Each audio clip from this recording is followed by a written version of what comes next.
A tapestry of kingdoms, India before the British. India in the 18th century was a vibrant mosaic of kingdoms, sultanates and empires. From the Mughal Empire in the north to the Maratha Confederacy in the west and the princely states of the south, the subcontinent pulsed with diverse cultures, languages and religions. The Mughal Empire, once a formidable power, was in decline, leaving a void that various regional powers sought to fill.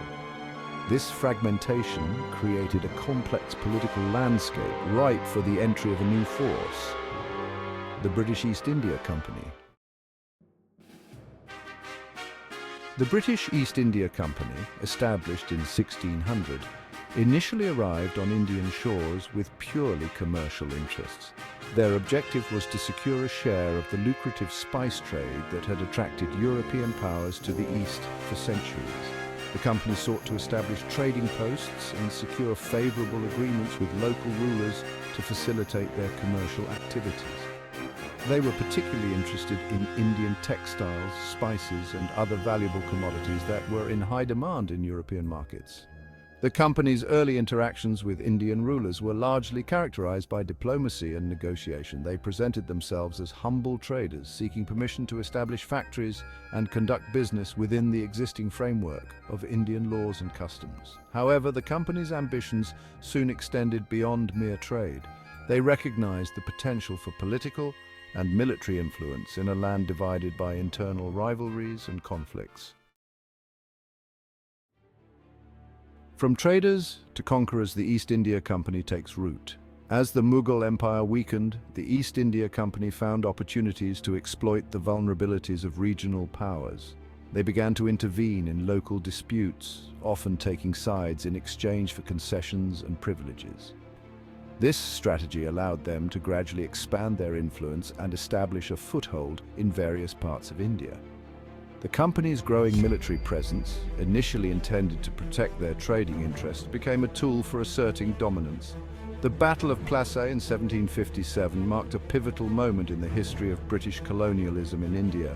This decisive victory against the Nawab of Bengal, Siraj-ud-Dowlah, catapulted the East India Company from a trading enterprise to a major military power in the region.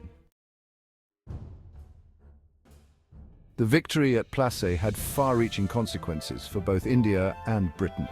For the company, it represented a seismic shift in their fortunes, propelling them to a position of unprecedented power and influence in Bengal, a region renowned for its wealth and resources. The riches of Bengal flowed into the company's coffers, enabling them to further expand their military capabilities and consolidate their grip on power. The Battle of Plassey also had profound implications for the Mughal Empire. Although the Mughal emperor had been reduced to a figurehead by this time, the defeat of the Nawab of Bengal, a Mughal vassal, further eroded the empire's already diminished authority. The company's victory at Plassey signaled the decline of Mughal power and the rise of a new dominant force in the subcontinent. The East India Company wasted no time in consolidating its control over Bengal.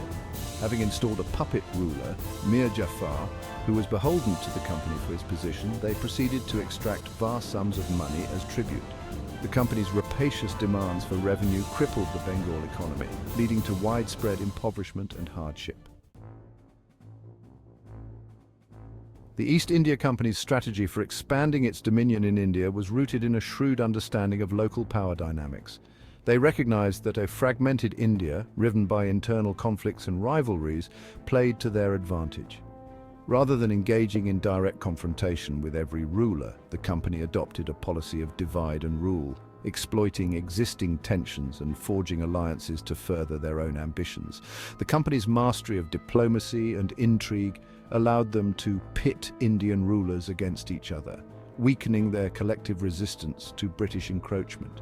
They skillfully exploited religious and caste divisions, fueling existing animosities to prevent any unified opposition to their rule.